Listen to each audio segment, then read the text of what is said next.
Class 9th के सभी विद्यार्थियों, यहाँ वीडियो आपके लिए बहुत ही महत्वपूर्ण रहने वाला है, क्योंकि इस वीडियो के अंतर्गत मैं आपको कक्षा 9 का विषय, ठीक है, विषय आपका गणित का बेसिक जिन बच्चों के पास है उनके लिए देख सकते हैं पूरा पेपर का सॉल्यूशन बताने वाला हूँ। ठीक है, एक साथ ही सारी चीज़ों को समझाने की कोशिश करूँगा। इससे पहले भी मैंने आपको यहाँ से देख सकते हैं, ठीक है, इस तरीके से बच्चों यहाँ से ये 962, 961, 963 इस तरह से क्वेश्चन पेपर प्रोवाइड करा दिए हैं। तो आइए शुरू करते हैं यहाँ से अपन का, ठीक है, 964 का क्वेश्चन पेपर जो कि 100 विषय कोड रहेगा। और मेरी गारंटी, यदि मेरे द्वारा जो बताया गया ये क्वेश्चन पेपर आप करके जाओगे तो आप एमपी बोर्ड में बहुत ही अच्छा स्कोर करोगे। ठीक है, बेसिक कॉन्सेप्ट के साथ मैं आपको समझाऊंगा। ठीक है, पूरी चीज़ों को मैं समझाऊंगा, एक्सप्लेन करूंगा हिंदी माध्यम और इंग्लिश माध्यम दोनों को लिए। चलिए शुरू करते हैं क्लास।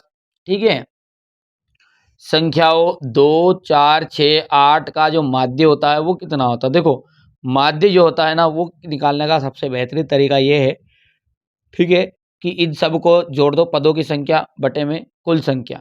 ठीक है, यानी प्रत्येक को जोड़ दो, बटे में जितनी बार हो वो कर दो। तो 1 2 3 4 5, तो यहाँ से अपन निकालेंगे तो 2 + 4 + 6 + 8 + 10 बटे में कितना है, कितनी बार है, 1 2 3 4 5, तो 5 हो जाएगा। अब यदि इन सबको जोड़ेंगे तो 2 ने 4 6, 6 ने 6 12, 12 और 8 हो गया 20, और 20 ने 10 30, तो 30/6, सॉरी 5, आंसर कितना जाएगा, 6 आ जाएगा निकल कर। यहाँ से बा ऑप्शन राइट रहेगा ये। करनी जो 2 है आपकी एक संख्या है। देखिए, करनी जो 2 है आपकी एक अपरिमेय संख्या है। भैयू भले ही करनी 2 आए, भले ही करनी 3 आए, करनी 5 आए, करनी 7 आ जाए। ठीक है, ये सारी की सारी जो संख्या है, करनी 11 है, ये सारी की सारी जो संख्या है आपकी अपरिमेय है। रहेगा ध्यान, भले ये दो दो करनी 3 ऐसा लिखा दे, तो ये भी क्या है आपकी अपरिमेय है। एक समबाहु त्रिभुज का प्रत्येक कोण कितने डिग्री का होता है, तो देखो समबाहु त्रिभुज का जो प्रत्येक कोण होता है ना वो होता है आपका 60 डिग्री का। कितने डिग्री का एंगल होता है समबाहु त्रिभुज का, ठीक है, तो समबाहु का जो होता है वो होता है 60 डिग्री। त्रिभुज के तीनों कोणों का योग होता है 180 डिग्री, ध्यान रखना है, त्रिभुज के तीनों कोणों का योग कितना हो जाता है, 180 डिग्री। निम्नलिखित में केंद्रीय प्रवृत्ति की माप नहीं है, इनमें से केंद्रीय प्रवृत्ति की जो माप है वो कौन सा नहीं है, तो मीटर। देखो, केंद्रीय प्रवृत्ति की जो माप है वो माध्य भी है, बहुलक भी है, माध्यिका भी है। चलिए हो गया। अब देखिए यहाँ पर अपन देखेंगे कि एक चतुर्भुज जो है उसके 3 कोण क्रमशः है 75 डिग्री, 90 डिग्री, 75 डिग्री, तो चौथा कोण क्या होगा। तो देखिए, चतुर्भुज के चारों कोणों का योग जो होता है, यहाँ से स्टार्ट करके लिख लेंगे अपन कि चतुर्भुज जो होता है ना, चतुर्भुज के चारों कोणों का योग, ध्यान रखना है, कोणों का योग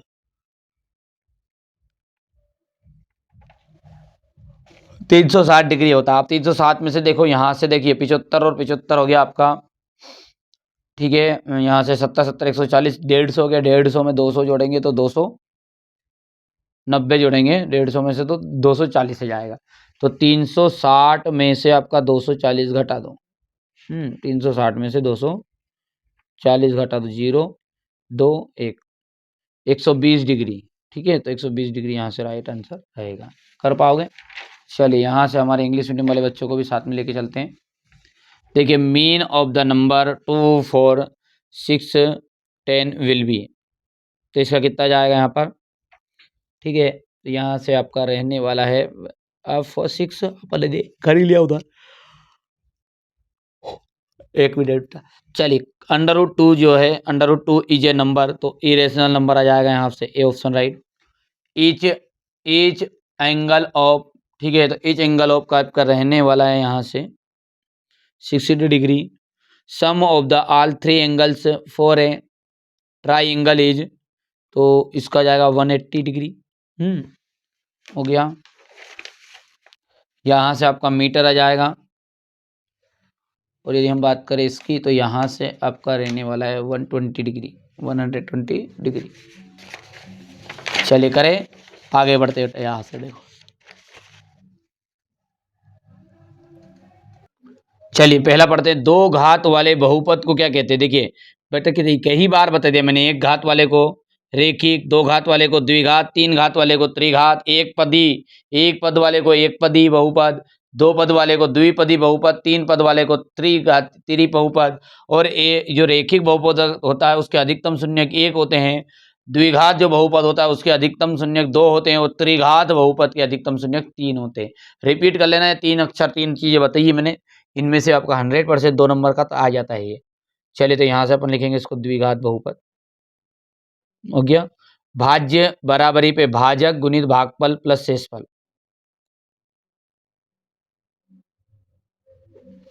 हो गया।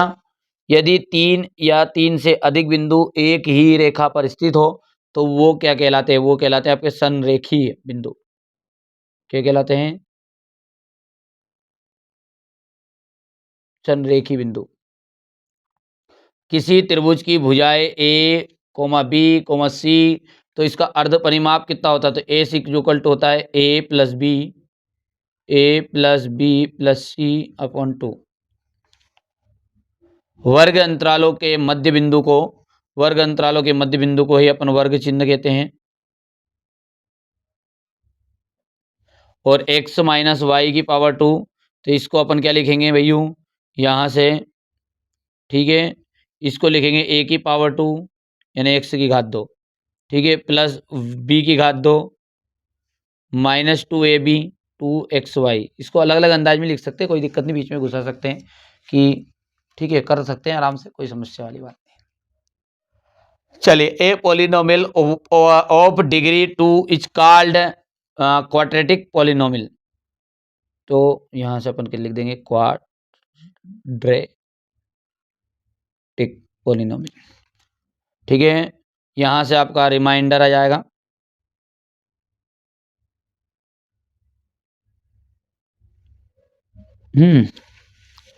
ठीक है भैया।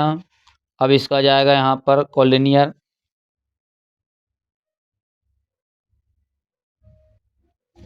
कोलिनियर पॉइंट, और यहाँ से एस का जो फॉर्मूला होता है वो होता है आपका ए प्लस बी प्लस सी अपॉन 2। चलिए आगे बढ़ाएं। Mid point of the class, ठीक है, आर कॉल्ड, तो यहाँ से आपका हो जाएगा class mark.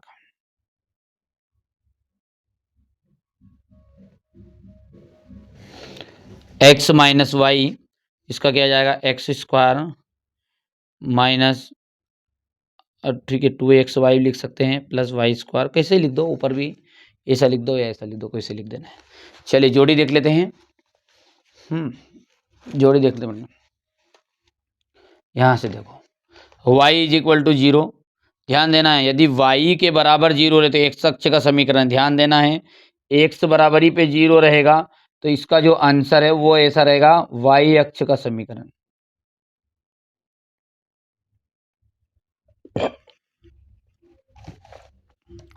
To x plus one, 2x plus 3, ये क्या है, तो यदि अपन इसको आगे सोल्व करेंगे तो ये है दो चरों वाला एक रैखिक समीकरण।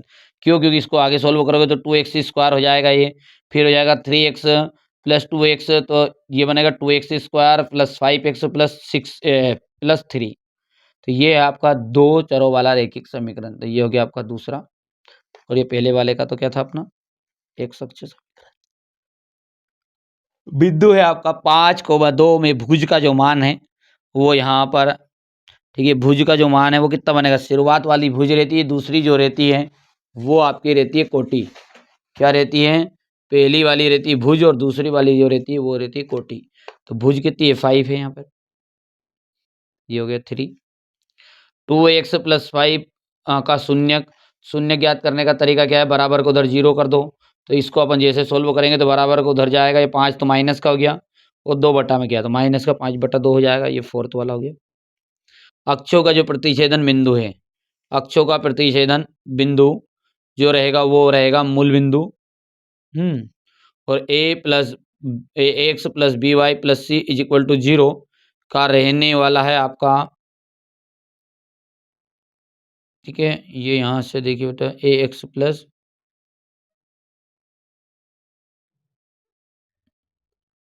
ये छठे वाला है ना, रह गया 1 मिनट, कहाँ दिक्कत है इसमें।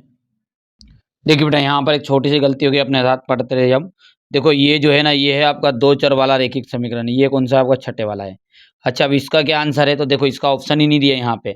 2x लिखा हुआ है, +1 लिखा है, ये है, और 2x + 3 है। तो जब इसको सोल्व करेंगे तो ये आ जाएगा, देखो 2x², ध्यान दो, ठीक है, 2x² प्लस 3 प्लस 2 1 जा 2x प्लस 3 1 करना 3, तो 2x², ये इसका आंसर ऐसा रहता, 2x² प्लस 8x प्लस 3, ये रहता है इसका। तो दूसरे वाले का है, याद रह जाएगा आपका। चलिए यहाँ से आगे बढ़ें। ये है आपके मैच द कॉलम।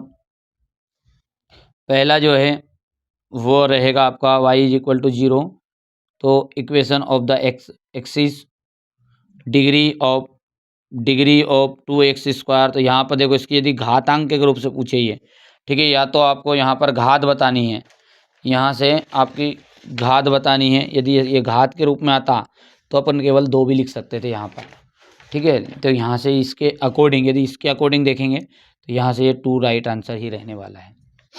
हो गया। चलिए कोई मिसप्रिंट नहीं था, उसको मैंने दूसरे अंदाज में बता दिया तुम्हें, इसलिए हो गया, कोई बात नहीं।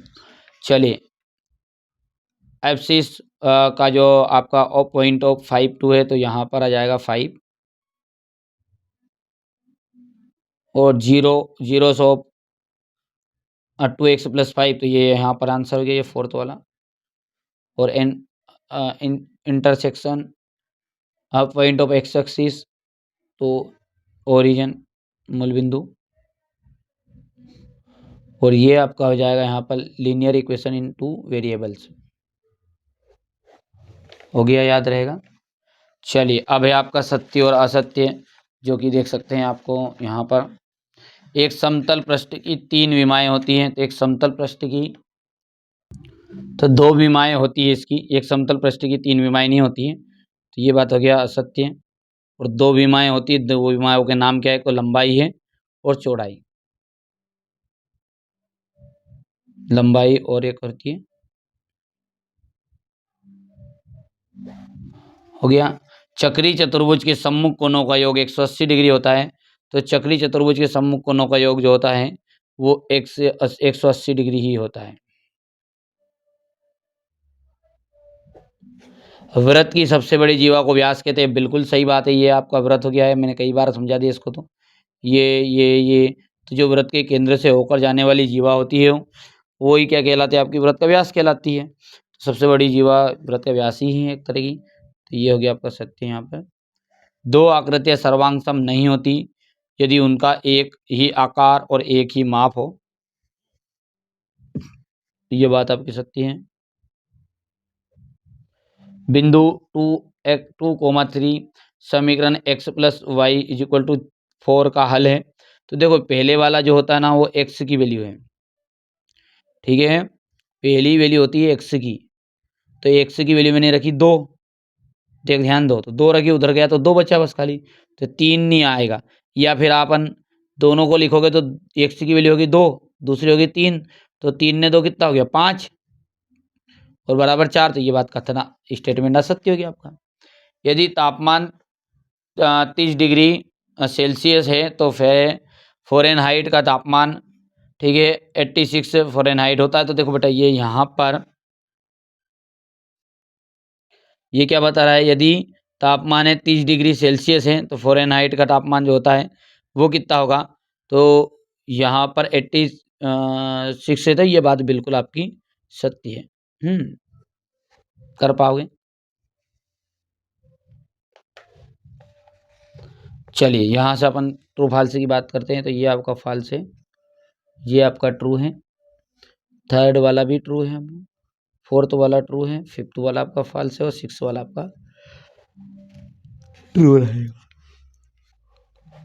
हो गया।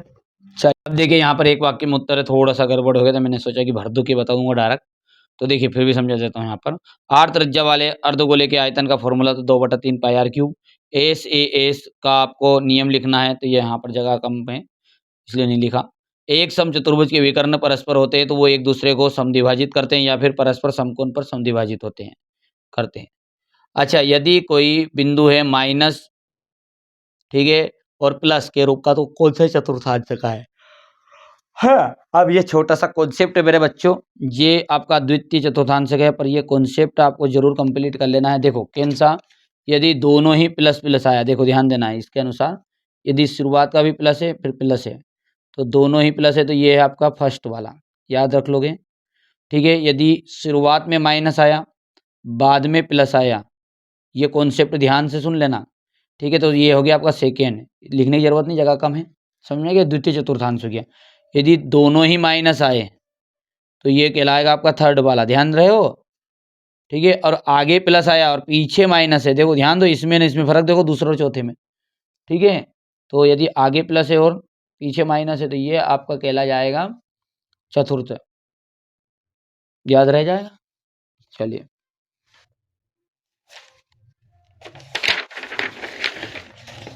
चलिए आगे बढ़े भैया। तो यहाँ पर देखिएगा क्या दिया गया है कि तिर्यक रेखा में एक ही ओर के अंतःकोण जो होते हैं का प्रत्येक युग्म होता है तो पूरक होता है, पूरक।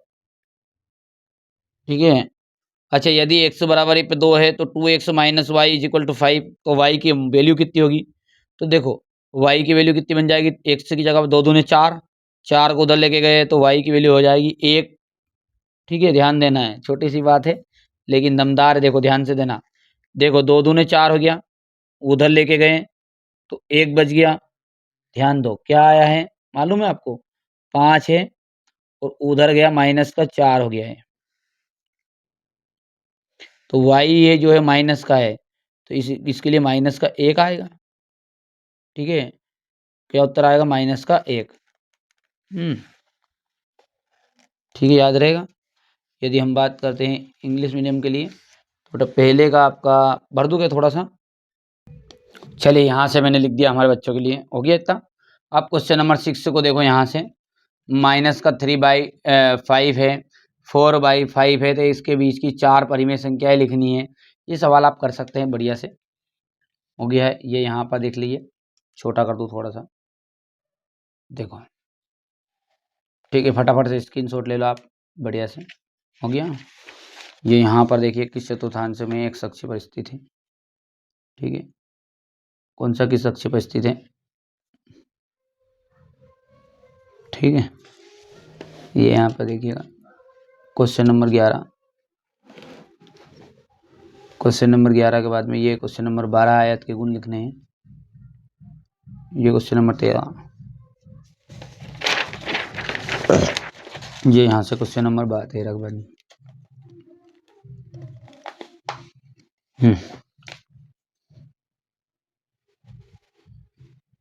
हो गया इतना। क्वेश्चन नंबर 14 हो गया। ये क्वेश्चन नंबर 15 यूक्लिड विभाजन, यूक्लिड की 5वीं अभिधारणा लेता नहीं है। क्वेश्चन नंबर 16 हो गया। ये यहाँ पर देखिए नोटबुक वाला है, एक नोटबुक की कीमत एक कलम की कीमत से दुगनी है, इस कथन को, ठीक है, निरूपित करने के लिए 2 चरों वाला रैखिक समीकरण लिखे, ए का मान बताइए। ये क्वेश्चन नंबर 18 आपका। ये क्वेश्चन नंबर 19,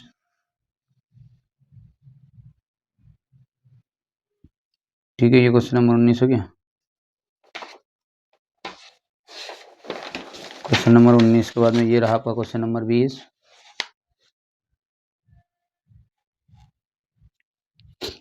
हो गया। अब ये यहाँ पर आपका हो जाएगा ये अथवा वाला क्वेश्चन नंबर आपका 21, 22। बेटा यार मैंने बहुत मेहनत किया आपके लिए, प्लीज़ प्लीज़ सपोर्ट जरूर करिएगा, है ना। ठीक है, बहुत ज़्यादा मेहनत की हमारे बच्चों के लिए, और मेरी जवाबदारी, मैं जो 4 से 5 सैम्पल पेपर दे रहा हूँ ना, इसमें से पूरे का पूरा पेपर नहीं आया तो जवाबदारी पूरे का पूरे ही। ठीक है, मैं जब तक हूँ जब तक चिंता की कोई ज़रूरत नहीं। ये हो गया, यहाँ पर हो गया। ठीक है, चलिए, तो ये आगे बढ़ते हैं, और पहली बार आप चैनल पे सब्सक्राइब करिएगा, नोटिफिकेशन ऑन जरूर करके रखिएगा। ठीक है, तो ये मैंने आपको चौथे नंबर वाला पेपर बता दिया बेसिक का, इसके बाद में 5वां और 6वां और है, बस खत्म। उसके बाद में नहीं देखा तो चैनल पर डल ही गया होगा, बाद में आप वीडियो देख रहे हैं तो। ठीक है, पहली बार चैनल पे बिल्कुल ज़रूर व्यवस्थित अपने दोस्तों के साथ ज़रूर शेयर ज़रूर कर लीजिएगा।